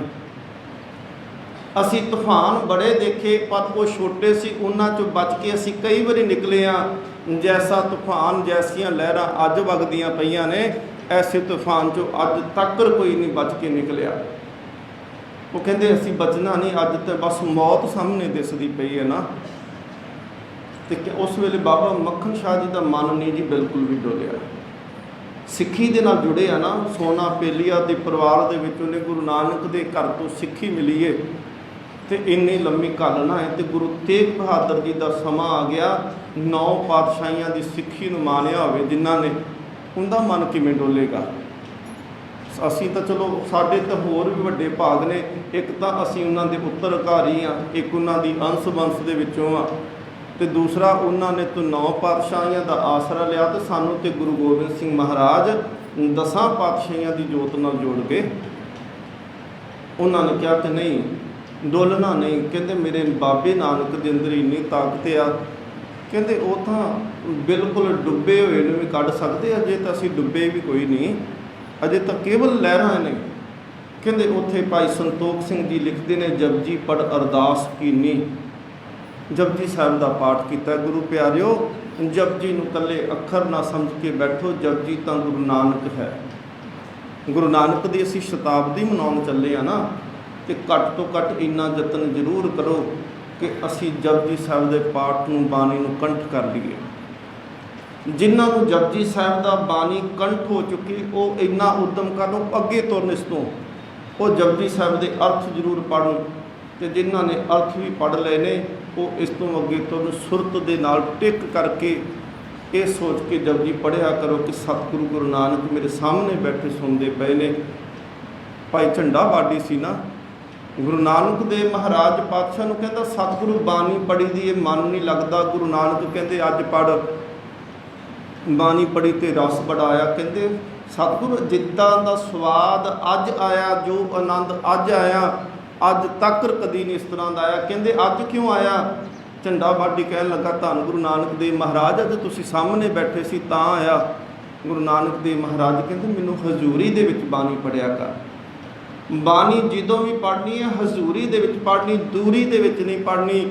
ਗੁਰੂ ਤੇਥੋਂ ਦੂਰ ਹੀ ਨਹੀਂ ਹੈਗਾ। ਸਤਿਗੁਰੂ ਮਹਾਰਾਜ ਕਹਿੰਦੇ ਗੁਰੂ ਤਾਂ ਕਹਿ ਰਵਿਦਾਸ ਹਾਥ ਪੈ ਨੇਰੇ ਸਹਿਜੇ ਹੋਏ ਸੋ ਹੋਈ। ਗੁਰੂ ਤਾਂ ਤੇਰੇ ਇੰਨੇ ਕੋਲ ਬੈਠਾ ਹੋਇਆ, ਤੂੰ ਐਵੇਂ ਦੂਰ ਜਾਣ ਕੇ ਬੈਠਾ ਹੈ। ਸਤਿਗੁਰੂ ਮਹਾਰਾਜ ਪਾਤਸ਼ਾਹ ਕਹਿੰਦੇ ਭਰਮ ਦੇ ਵਿੱਚ ਨਾ ਪੈ, ਸੁਰਤ ਕਰਕੇ ਬਾਣੀ ਪੜ੍ਹ। ਗੁਰੂ ਨਾਨਕ ਦੇਵ ਮਹਾਰਾਜ ਜੀ ਦੀ ਬਾਣੀ ਪੜ੍ਹੀਏ, ਸਾਡੀ ਸ਼ਤਾਬਦੀ ਮਨਾਈ ਸਫਲ ਹੋ ਜਾਏਗੀ ਜੇ ਅਸੀਂ ਜਪਜੀ ਪੜ੍ਹਦੇ ਪਏ ਹਾਂ। ਬਾਬਾ ਮੱਖਣ ਸ਼ਾਹ ਨੇ ਬਾਣੀ ਪੜ੍ਹ ਕੇ ਅਰਦਾਸ ਕੀਤੀ ਤੇ ਬੇੜਾ ਪਾਰ ਹੁੰਦਾ ਹੈ। ਸਤਿਗੁਰੂ ਮਹਾਰਾਜ ਪਾਤਸ਼ਾਹ ਕਹਿੰਦੇ ਨੇ ਏਕ ਛੋੜ ਦੂਜੇ ਲੱਗੇ, ਡੁੱਬੇ ਸੇਵਨ ਜਾ ਰਿਹਾ। ਗੁਰੂ ਅਰਜਨ ਦੇਵ ਮਹਾਰਾਜ ਪਾਤਸ਼ਾਹ ਕਹਿੰਦੇ ਨੇ ਭਾ ਦੋਵੇਂ ਭਰਮ ਭੁਲਾਨੀਆਂ, ਦੂਜੇ ਲੱਗਾ ਹੇਤ, ਦੂਸਰੇ ਪਾਸੇ ਮਨ ਲੱਗ ਗਿਆ। ਸਤਿਗੁਰੂ ਕਹਿੰਦੇ ਨੇ ਲੱਖ ਸ਼ਿੰਗਾਰ ਬਣਾਇਆ, ਕਾਰਜ ਨਾਹੀ ਕੇਤ। ਸ਼ਿੰਗਾਰ ਤੇ ਵੈਸੇ ਚਲੋ ਦੁਨਿਆਵੀ ਤੌਰ ਤੇ ਅਰਥ ਕਰੋ ਤੇ ਔਰਤ ਸ਼ਿੰਗਾਰ ਕਰਦੀ ਹੈ ਕਿ ਪਤੀ ਖੁਸ਼ ਹੁੰਦਾ ਹੈ, ਪਰ ਦੂਸਰੇ ਪਾਸੇ ਇਹਦੇ ਅਧਿਆਤਮਿਕ ਅਰਥ ਜਦੋਂ ਅਸੀਂ ਕਰਦੇ ਹਾਂ, ਸਤਿਗੁਰੂ ਮਹਾਰਾਜ ਕਹਿੰਦੇ ਧਰਮ ਦੇ ਕਰਮ ਜਿੰਨੇ ਮਰਜ਼ੀ ਕਰੀ ਜਾ, ਭਾਵੇਂ ਤੂੰ ਬੋਤੀ ਰੱਖੀ, ਤਿਲਕ ਲਾਉਣਾ, ਜਨੇਊ ਪਾਉਣਾ, ਦੋ ਧੋਤੀਆਂ, 2 ਧੋਤੀ ਬਸਤਰ ਕਪਾਟਨ। ਸਤਿਗੁਰੂ ਮਹਾਰਾਜ ਕਹਿੰਦੇ ਕਿੰਨੇ ਮਰਜ਼ੀ ਕਰਮ ਕਰ, ਪਰ ਜੇ ਮਨ ਦੇ ਵਿੱਚ ਦੁਬਦਾ ਹੈ ਤੇ ਉਹ ਕੋਈ ਵੀ ਕਰਮ ਤੇਰਾ ਸਫਲ ਨਹੀਂ ਹੋਣਾ। ਤੇ ਇਕੱਲਾ ਦੂਸਰੇ ਤੇ ਉਂਗਲ ਨਾ ਕਰੀਏ। ਜੇ ਅਸੀਂ ਮੰਨ ਲਓ ਕਕਾਰ ਪਾ ਕੇ ਬੈਠੇ ਹਾਂ, ਅੰਮ੍ਰਿਤਧਾਰੀ ਬਣ ਕੇ ਬੈਠੇ ਹਾਂ, ਗੁਰਸਿੱਖੀ ਸਰੂਪ ਦੇ ਵਿੱਚ ਰਹਿੰਦੇ ਹਾਂ, ਜੇ ਸਾਡਾ ਮਨ ਵੀ ਦੋ ਪਾਸੇ ਭੱਜਾ ਫਿਰਦਾ, ਤੇ ਸਤਿਗੁਰੂ ਕਹਿੰਦੇ ਇਹ ਵੀ ਲੱਖ ਸ਼ਿੰਗਾਰ ਬਣਾਇਆ। ਇਹ ਸ਼ਿੰਗਾਰ ਤੇ ਭਾਵੇਂ ਜਿੰਨੇ ਮਰਜ਼ੀ ਦੁਨੀਆ ਨੂੰ ਵਿਖਾਈ ਜਾ, ਪਰ ਜੇ ਮਨ ਇੱਕ ਦੇ ਨਾਲ ਨਹੀਂ ਜੁੜਿਆ ਤੇ ਕਾਰਜ ਨਾਹੀ ਕੇਤ, ਫਿਰ ਕਾਰਜ ਕੋਈ ਵੀ ਸੌਰਨਾ ਨਹੀਂ। ਸਤਿਗੁਰੂ ਕਹਿੰਦੇ ਨੇ ਜਿਤ ਦਿਨ ਦੇਹ ਸਰੀਰ, ਜਿਤ ਦਿਨ ਦੇਹ ਬਿਨਸ ਸੀ, ਜਿਸ ਦਿਨ ਇਸ ਸਰੀਰ ਨੇ ਖਤਮ ਹੋਣਾ ਹੈ। ਸਤਿਗੁਰੂ ਮਹਾਰਾਜ ਕਹਿੰਦੇ ਤਿਤ ਵੇਲੇ ਕਹਿਸਨ ਪ੍ਰੇਤ। ਗੁਰੂ ਗੋਬਿੰਦ ਸਿੰਘ ਮਹਾਰਾਜ ਪਾਤਸ਼ਾਹ ਕਹਿੰਦੇ ਨੇ ਕਿ ਜਿਸ ਦਿਨ ਤੂੰ ਸਰੀਰ ਛੱਡੇਗਾ ਤੇ ਕਹਿਣ ਲੱਗੇ ਤੇਰੇ ਆਪਣੇ ਜਿਨ੍ਹਾਂ ਤੇ ਤੂੰ ਮਾਣ ਕਰਦਾ ਸੀ ਉਹਨਾਂ ਨੇ ਕਹਿਣਾ ਕਿ ਛੇਤੀ ਕਰੋ ਇਹਨੂੰ ਬਾਹਰ, ਇਹਦਾ ਸੰਸਕਾਰ ਕਰਕੇ ਆਈਏ, ਲੇਟ ਕਿਉਂ ਹੁੰਦੇ ਪਏ ਆ। ਸਤਿਗੁਰੂ ਮਹਾਰਾਜ ਪਾਤਸ਼ਾਹ ਜੀ ਕਹਿੰਦੇ ਨੇ ਇਹ ਬਿਨਸਣ ਵਾਲੀ ਸ਼ੈ ਹੈ। ਇਹ ਸਰੀਰ ਰੂਪੀ ਭਾਂਡਾ, ਇਹ ਤਾਂ ਉਨੀ ਕੁ ਦੇਰ ਆ ਜਿੰਨੀ ਕੁ ਦੇਰ ਸਾਹਾਂ ਦਾ ਪਾਣੀ ਇਹਦੇ ਵਿੱਚ ਆ। ਇਸ ਤੋਂ ਬਾਅਦ ਵਿੱਚ ਜਿਸ ਦਿਨ ਇਹ ਟੁੱਟਿਆ ਕੇਵਲ ਠਿਕਰਾਂ ਰਹਿ ਜਾਣੀਆਂ ਇਹਦੇ ਭਾਂਡੇ ਦੀ, ਤੇ ਦੁਬਾਰਾ ਘਾੜਤ ਵੀ ਨਹੀਂ ਕਰੀ ਜਾਣੀ। ਜਾਂ ਭੱਜੇ ਤਾਂ ਠੀਕ ਰੋਵੇ, ਘਾੜਤ ਘੜੀ ਨਾ ਜਾਏ। ਲੋਹੇ ਦਾ ਭਾਂਡਾ ਟੁੱਟਦਾ ਏ, ਉਹਨੂੰ ਲੁਹਾਰ ਤੋਂ ਲੈ ਜਾਓ ਜੋੜ ਦਿੰਦਾ ਜੇ। ਸੋਨੇ ਦਾ ਟੁੱਟੇਗਾ, ਸੋਨੇ ਕੋ ਸੁਨਿਆਰ ਕੋਲ ਲੈ ਜਾਓ ਉਹ ਜੋੜ ਦੇਗਾ। ਮਿੱਟੀ ਦਾ ਭਾਂਡਾ ਟੁੱਟ ਗਿਆ, ਉਹਨੂੰ ਘੁਮਿਆਰ ਕੋਲ ਲੈ ਕੇ ਜਾਏ, ਉਹ ਕਹਿੰਦਾ ਨਾ ਤੇ ਹੁਣ ਤੇਰੇ ਕੰਮ ਹੈ ਨਾ ਮੇਰੇ ਕੰਮ ਹੈ, ਇਹਨੂੰ ਬਸ ਸੁੱਟ ਦੇ। ਇਹ ਸਰੀਰ ਉਨੀ ਦੇਰ ਤੱਕ ਹੀ ਕੰਮ ਆਉਂਦਾ ਹੈ ਜਿੰਨੀ ਦੇਰ ਤੱਕ ਸਵਾਸ ਚੱਲਦੇ ਨੇ।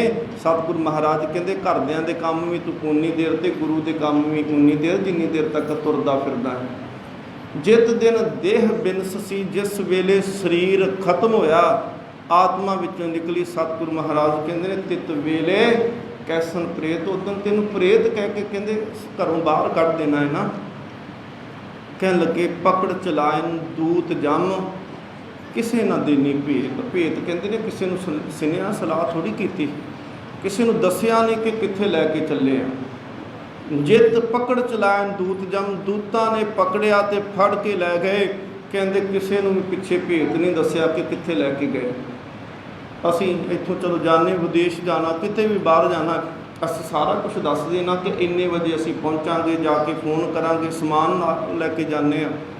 ਸਤਿਗੁਰੂ ਮਹਾਰਾਜ ਕਹਿੰਦੇ ਜਿਸ ਦਿਨ ਤੈਨੂੰ ਉਸ ਰਸਤੇ ਦੇ ਉੱਤੇ ਤੋਰਿਆ ਗਿਆ ਨਾ, ਸਤਿਗੁਰੂ ਮਹਾਰਾਜ ਕਹਿੰਦੇ ਕਿਸੇ ਨੂੰ ਕੋਈ ਭੇਦ ਨਹੀਂ ਮਿਲਣਾ। ਗੁਰੂ ਨਾਨਕ ਦੇਵ ਮਹਾਰਾਜ ਨੂੰ ਮਾਰੂ ਰਾਗ ਦੇ ਵਿੱਚ ਲਿਖਦੇ ਨੇ, ਇੱਕ ਕਨਵਰਸੇਸ਼ਨ, ਇੱਕ ਗੱਲਬਾਤ ਕਰਾਈ ਸਰੀਰ ਦੀ ਤੇ ਆਤਮੇ ਦੀ। ਕਹਿਣ ਲੱਗੇ ਧੰਨ ਕਹੇ ਤੂੰ ਵਸ ਮੈਂ ਨਾਲੇ, ਪ੍ਰੈ ਸੁਖਵਾਸੀ ਬਾਲ ਗੋਪਾਲੇ, ਤੁਧ ਹੀ ਬਿਨਾ ਹੋ ਕਿਤਹੀ ਨਾ ਲਿਖੇ, ਵਚਨ ਦੇ ਛੋੜ ਨਾ ਜਾਸਾ ਹੈ। ਗੁਰੂ ਸਾਹਿਬ ਕਹਿੰਦੇ ਨੇ ਸਰੀਰ ਪਤਨੀ ਹੈ, ਆਤਮਾ ਪਤੀ ਹੈ ਤੇ ਪਤਨੀ ਸਰੀਰ ਜਿਹੜਾ ਹੈ ਨਾ। ਪਤਨੀ ਕਹਿੰਦੀ ਪਈ ਆਤਮੇ ਨੂੰ, ਕਹਿੰਦੀ ਤੂੰ ਮੇਰੇ ਨਾਲ ਇੱਕ ਵਾਅਦਾ ਕਰ, ਆ ਦੇਖ ਦੁਨੀਆ ਦੇ ਵਿੱਚ ਤੇਰੇ ਕਰਕੇ ਮੇਰੀ ਕਦਰ ਆ, ਅਸੀਂ ਦੁਨੀਆ ਦੇ ਵਿੱਚ ਰਹਿੰਦੇ ਹਾਂ, ਤੂੰ ਇੱਕ ਮੇਰੇ ਨਾਲ ਵਾਅਦਾ ਕਰਕੇ ਤੂੰ ਮੈਨੂੰ ਛੱਡ ਕੇ ਕਦੀ ਨਹੀਂ ਜਾਏਗਾ।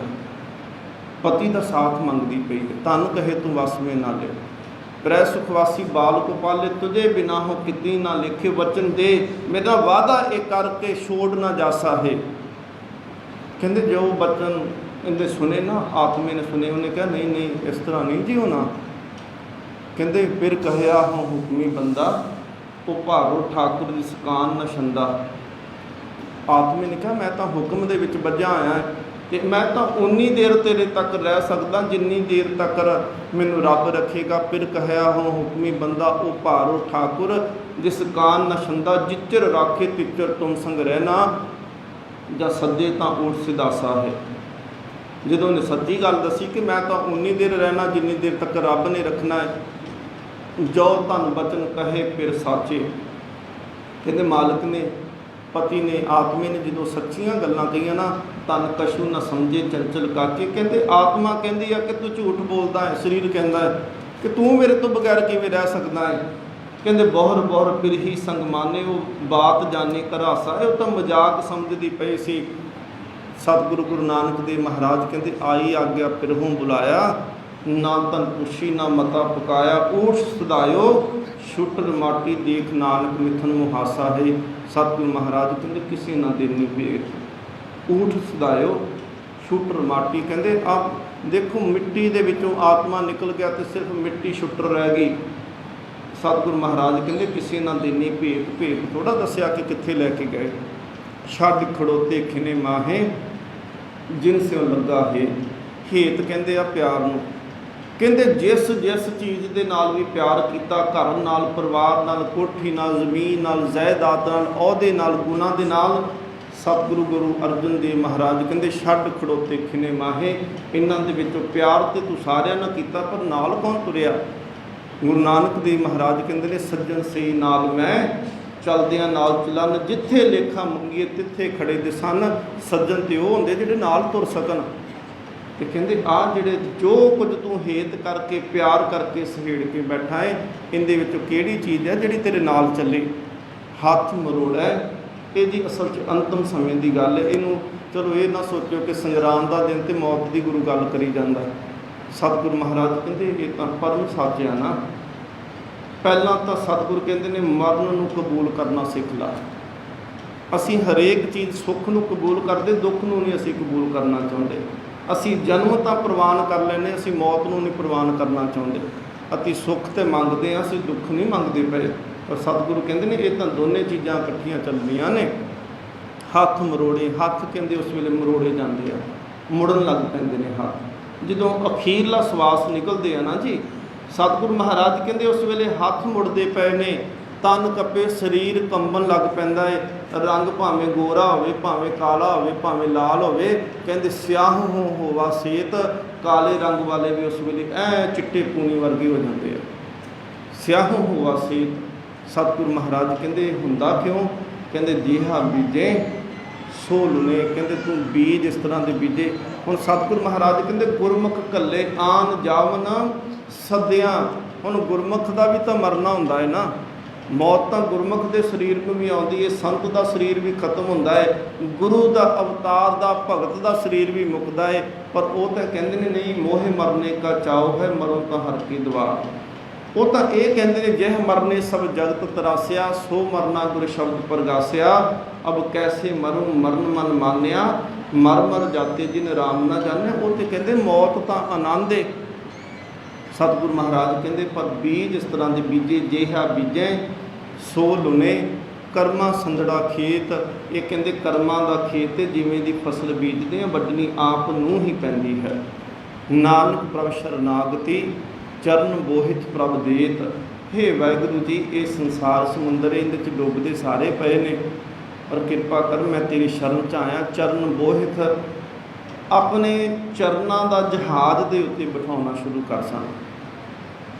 ਸਤਿਗੁਰ ਮਹਾਰਾਜ ਕਹਿੰਦੇ ਚਰਨਾਂ ਦੇ ਜਹਾਜ਼ ਦੇ ਉੱਤੇ ਬਿਠਾ ਤੇ ਸਾਨੂੰ ਇਸ ਸੰਸਾਰ ਸਮੁੰਦਰ ਤੋਂ ਪਾਰ ਲਗਾ ਦੇ। ਨਾਨਕ ਪ੍ਰਭ ਸ਼ਰਨਾਗਤੀ, ਮੈਂ ਤੇਰੀ ਸ਼ਰਨ ਦੇ ਵਿੱਚ ਆਇਆ ਤੇ ਮੈਨੂੰ ਆਪਣੇ ਚਰਨਾਂ ਦਾ ਬੋਝ ਦੇ ਦੇ। ਸੈਦਾ ਮਲਾਹ ਸੀ ਨਾ ਜੀ, ਸਤਿਗੁਰ ਮਹਾਰਾਜ ਸਤਲੁਜ ਪਾਰ ਕਰਨ ਲੱਗੇ ਤੇ ਸਤਿਗੁਰ ਮਹਾਰਾਜ ਬੇੜੀ ਦੇ ਵਿੱਚ ਬੈਠੇ ਨੇ। ਸੈਦਾ ਬੇੜੀ ਵਿਚਕਾਰ ਹੀ ਘੁਮਾਈ ਜਾਂਦਾ, ਕੰਢੇ ਨਹੀਂ ਲਾਉਂਦਾ ਪਿਆ। ਸਤਿਗੁਰ ਮਹਾਰਾਜ ਕਹਿੰਦੇ ਸੈਦਿਆ ਕੰਢੇ ਤੇ ਨਹੀਂ ਲਾਉਂਦਾ। ਕਹਿਤਾ ਸਤਿਗੁਰ ਨੇ ਹੁਕਮ ਕੀਤਾ ਕੰਢੇ ਤੇ ਲੈ ਕੇ ਚੱਲ। ਕੰਢੇ ਤੇ ਲੈ ਗਿਆ। ਸਤਿਗੁਰ ਮਹਾਰਾਜ ਨੇ ਜੇਬ ਚੋਂ ਮਾਇਆ ਕੱਢੀ ਦੇਣ ਲੱਗੇ। ਕਹਿੰਦਾ ਨਹੀਂ, ਮੈਂ ਆਪਣੀ ਜਾਤ ਵਾਲਿਆਂ ਤੋਂ ਮਾਇਆ ਨਹੀਂ ਲੈਂਦਾ। ਸਿੱਖਾਂ ਨੇ ਕਿਹਾ, ਕਹਿੰਦੇ ਤੂੰ ਮਲਾਹ ਤੇ ਗੁਰੂ ਗੋਬਿੰਦ ਸਿੰਘ ਮਹਾਰਾਜ ਦੇ ਨਾਲ ਤੇਰੀ ਜਾਤ ਕਿਵੇਂ ਰਲ ਗਈ? ਉਹ ਕਹਿਣ ਲੱਗਾ ਦੇਖੋ ਇਹ ਮਲਾਹ ਇੱਥੇ, ਮੈਂ ਤਾਂ ਮਲਾਹ ਆ ਨਾ ਕਿ ਮੈਂ ਤਾਂ ਸਤਲੁਜ ਦੇ ਇੱਕ ਕੰਢੇ ਤੋਂ ਦੂਜੇ ਕੰਢੇ ਤੇ ਲੋਕਾਂ ਨੂੰ ਲੈ ਕੇ ਜਾਣਾ ਹੈ। ਕਹਿੰਦੇ ਇਹ ਵੀ ਮਲਾਏ ਸੰਸਾਰ ਦੇ ਕੰਢੇ ਤੋਂ ਲੈ ਕੇ ਨਿਰੰਕਾਰ ਦੇ ਕੰਢੇ ਤੇ ਲੈ ਕੇ ਚਲੇ ਜਾਂਦੇ। ਕਹਿੰਦੇ ਜਾਤ ਤੇ ਇੱਕ ਹੋਈ ਤੇ ਜਾਤ ਵਾਲੇ ਤੋਂ ਕਾਹਦੇ ਪੈਸੇ? ਗੁਰੂ ਗੋਬਿੰਦ ਸਿੰਘ ਮਹਾਰਾਜ ਕਹਿੰਦੇ ਸੈਦਿਆ ਦਾ ਚਾਹੀਦਾ ਕੀ ਫਿਰ? ਕਹਿੰਦੇ ਸਤਿਗੁਰੂ ਮਹਾਰਾਜ ਤੁਸੀਂ ਮੇਰੀ ਘਾਟ ਤੇ ਆਏ, ਮੈਂ ਤੁਹਾਨੂੰ ਇਸ ਕੰਢੇ ਤੋਂ ਦੂਜੇ ਕੰਢੇ ਤੇ ਲੈ ਗਿਆ। ਜਿਸ ਦਿਨ ਮੈਂ ਮਰਾਂ ਮੈਂ ਤੇਰੀ ਘਾਟ ਤੇ ਆਵਾਂ, ਮੈਨੂੰ ਸੰਸਾਰ 'ਚ ਡੁੱਬਣ ਨਾ ਦੇਈਂ, ਮੈਨੂੰ ਉਸ ਨਿਰੰਕਾਰ ਦੇ ਦੇਸ਼ ਵਿੱਚ ਲੈ ਕੇ ਚਲੇ ਜਾਈਂ। ਨਾਨਕ ਪ੍ਰਭ ਸ਼ਰਨਾਗਤੀ, ਚਰਨ ਬੋਹਿਤ ਪ੍ਰਭ ਦੇਤ। ਮੈਂ ਤੇਰੀ ਸ਼ਰਨ ਦੇ ਵਿੱਚ ਆਇਆ, ਮੈਨੂੰ ਚਰਨਾਂ ਦਾ ਜਹਾਜ਼ ਦੇ ਚੜਾ। ਪਾਰ ਲੰਘ ਜਾ ਛੇ ਭਾਦੋਏ, ਨਰਕ ਨਾ ਪਾਈ ਹੈ ਗੁਰ ਰੱਖਣ ਵਾਲਾ ਹੇਤ। ਕਹਿੰਦੇ ਉਹ ਭਾਦਰੋਂ ਵਰਗੇ ਨਰਕ ਦੇ ਵਿੱਚ ਨਹੀਂ ਪੈਂਦੇ ਜਿਨ੍ਹਾਂ ਨੂੰ ਫਿਰ ਗੁਰੂ ਰੱਖ ਲੈਂਦਾ ਹੈ। ਉਹ ਭੁਲੇਖੇ ਦੇ ਨਰਕਾਂ 'ਚ ਨਹੀਂ ਪੈਂਦੇ, ਉਹ ਭਰਮਾਂ ਦੇ ਨਰਕਾਂ 'ਚ ਨਹੀਂ ਡਿੱਗਦੇ ਜਿਨ੍ਹਾਂ ਨੂੰ ਫਿਰ ਗੁਰੂ ਰੱਖ ਲੈਂਦਾ ਹੈ। ਸਤਿਗੁਰੂ ਮਹਾਰਾਜ ਪਾਤਸ਼ਾਹ ਬਖਸ਼ਿਸ਼ ਰਹਿਮਤ ਕਰਨ, ਅਸੀਂ ਗੁਰੂ ਦਾ ਓਟ ਆਸਰਾ ਲਈਏ। ਭਰਮ ਭੁਲੇਖੇ ਦੁਬਦਾ ਦਵੈਸ਼ ਮਨ ਦੇ ਵਿੱਚੋਂ ਸਾਡੇ ਖਤਮ ਹੋ ਜੇ, ਜੀਵਨ ਸਾਡਾ ਸਫਲ ਹੋ ਜਾਏ। ਬੋਲਦਿਆਂ ਹੋਈਆਂ ਬੇਅੰਤ ਭੁੱਲਾਂ ਦੀ ਖਿਮਾ ਸਤਿਗੁਰੂ ਮਹਾਰਾਜ ਬਖਸ਼ਿਸ਼ ਕਰਨ। ਭਾਦਰੋਂ ਦੀ ਸੰਗਰਾਂਦ ਸਭ ਸੰਗਤ ਦੇ ਵਾਸਤੇ ਨਾਮ ਤੇ ਬਾਣੀ ਦੇ ਨਾਲ ਜੁੜਨ ਵਾਲਾ ਮਹੀਨਾ ਹੋਵੇ ਤੇ ਅਸੀਂ ਗੁਰੂ ਦੇ ਨਾਲ ਜੁੜੀਏ।